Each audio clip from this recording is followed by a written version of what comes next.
where we're headed today as far as mastering time. Mastering time came out of the late 70s, where I started, and the early 80s, because my little business, I was self-employed, was growing so quickly that the time was quickly coming when I would have to hire a secretary. I was looking for some way to get more out of each hour.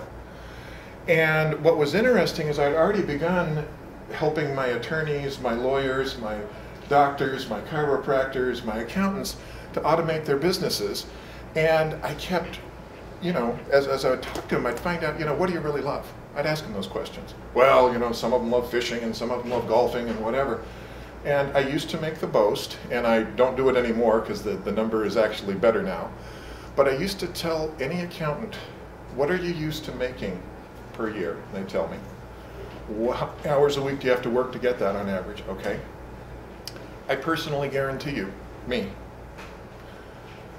that I will give you 3 times the profit for the same work. Which also means you tell me that you love golf, you love fishing, you love whatever, fill in the blank, you love that stuff. Okay, I'll give you an extra day or 2 a week to just do what you love now.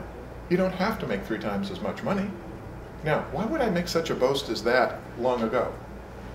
Because the real number, how much more money they could make just by automating their systems, was 4 to 6 times. I never had to swallow that promise and pay somebody back for my guarantee because they were, oh, it's so great, blah, blah, blah. But the point is, that's when you computerize your work. How do you somehow automate life, okay?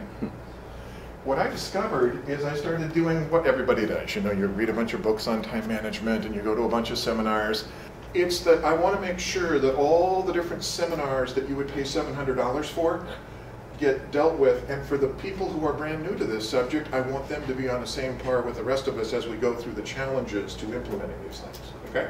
So that's the first thing we're going to do. The second thing we're going to do is we're going to look at where we really trip, okay? I just discovered a new diet. Do you think I'm getting results yet? Lots of trip points when you're starting a new diet. Hey, there's lots of trip points when you're starting to manage your time. And so what I'm saying today is, okay, look, it's one thing to have the principles, right? Like it's one thing to have that nice diet you just read about, okay? How do we act on it? How do we carry it out? How do we implement it? So that's where we're headed today.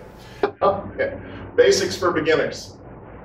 Now, this first part could sound like preaching. You need to understand that I do not preach even when I'm preaching. Of course, my children say I preach, so who knows. But you will see here the internet's all fired up and the television is all fired up. I think there are some good arguments to be made about the content of both the internet and television. Violence, skin, obscenity, those things. You're not going to hear me talk about those today. That's not what I'm trying to do here. What I'm trying to say to you is, will you stop and notice something? And gentlemen, I'm speaking particularly to you, all right? During struggling times, it is very common for men to bury themselves in, well, if they're young enough, their work, or their hobbies, or some worthy cause, because heaven knows we all know 2 or 3 worthy causes, but we just bury ourselves, right? And that's one way of dealing with struggles. I happen to think, because I've been married to my life's partner for 31 years, you know what? I think women have a much healthier way of dealing with life. They sit and talk. And guys, well, we just come in, and we also die earlier, but okay. The thing I want you to notice about television and TV is not that I'm anti either of them. I like television, I like the internet. What I'm concerned about is how many times have you sat in front of a TV, you're going to watch a show, and 2 or 3 hours go by, and then you sit there and you say to yourself, I don't know that I got anything worth that multi-hour investment. See what I'm saying? Not that television was bad, just that did you get something worthy of the time investment that you gave?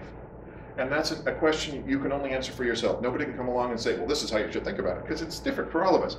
I'm simply saying, have you ever seen that? You sit down and watch TV and suddenly you go, boy, did I waste my time. something to consider. The internet. I learned about this in the early days of the internet. I've been a citizen of the web since 1991. That was back in the days when you had to explain what the internet was. Second issue. Oh, traffic. All those silly times in your life when you're stuck and you can't do anything. Now, the scary thing about traffic is you can tune on talk radio, and it doesn't matter what side of the political spectrum you're on, you'll get angry. We don't need more angry drivers, okay? Finally, the very pressure of life these days. I hate to paint the scenario just this way, but here you are sitting at the user group meeting, having what I hope is a wonderful time, and back at your place, bad guys are breaking in and stealing your stuff. No, heaven forfend, but you know. If somebody steals your stuff, between the insurance company and the police, you'll get your stuff back, right? Okay, so forget stuff. Change the scenario. You're still at the user group meeting wondering why the heck they allowed this guy to speak. And bad guys are breaking into your home. They're opening up your old rusty mattress and they're pulling out all your cash, right? Now once again, terrible, right? But again, between the police and the insurance company, you get your cash back, right? Third thief.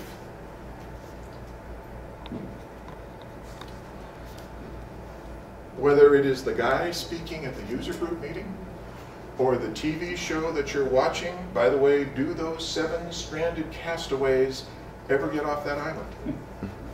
After 40 years, do any of us even care anymore? Okay. Those who steal your time. There's no police. There's no insurance company to give you back hours of your life. That is Mr. Alan Lakine, or Lakine, it just depends on how you pronounce it. Now, I want to take the entire book that Alan Lakine or Lakine gives and reduce it to a single sentence. If everything else I say you tune out today, fine. But walk away with this one sentence, because this one sentence is absolutely, absolutely the most important sentence you will ever have for managing your own personal time. Okay, here we go. What is the best use of my time right now? What's the best use of my time right now? What is the best use of my time right now? Very good. These people mean well, and they've actually stumbled on the right idea, but they've implemented it wrongly, okay? Should you make a list? Yeah, but at some point you've got to do something with that list, and there's an in-between step that most people miss, and that's what we're going to talk about in just a minute. The list maker wants a sense of control in an overwhelming situation, and so they begin to make lists. Not a bad idea. But the problem is they have lists for their lists. When you bring them new information, the list gets longer, there's a new list that gets created, and the problem is that they're so overwhelmed that they just keep making lists, and that's not a solution. At best, it's a tiny part of the solution. We'll go on. The next person, and this is kind of a kick in the head, time and motion. Here's the problem.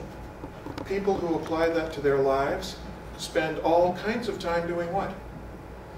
Shaving a few seconds off a process. And then there is a last place, and that is the clock watcher. These people mean so well, okay? There's nothing wrong with them. They mean so well, but you just, you know, These people don't actually help. They're the sort of folks that think they have to work under tension, and you may have noticed some of your friends this way. They've got a lot to do, but they wait till the last minute to do it, and then they do it somehow. Oh my gosh. But you know what? They actually need the tension to feel alive.